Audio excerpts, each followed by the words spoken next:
আজকে আমি ভাজবো কাঁচকলা। আর এই কাঁচকলাগুলো আমাদের গাছেরই কাঁচকলা। সকালবেলা আমার শ্বশুরমশাই গাছ থেকে পেড়ে এনে দিয়েছে কাঁচকলা ভাজার জন্য আর তরকারি করার জন্য।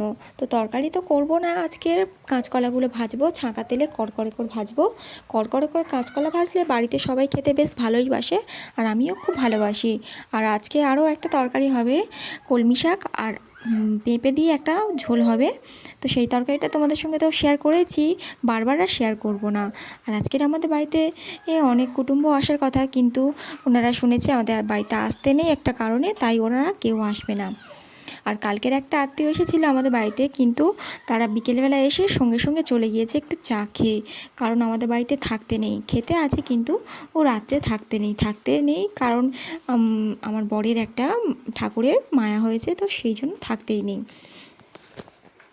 বেশ কয়েকদিন আগে আমার ছেলেরও হয়েছিল, কিন্তু ছেলেরটা সেরে গিয়েছে, তারপরে আমার বরের হয়েছে। আর জানো তো, আমার আর আমার বরের না লাভ ম্যারেজ করবে।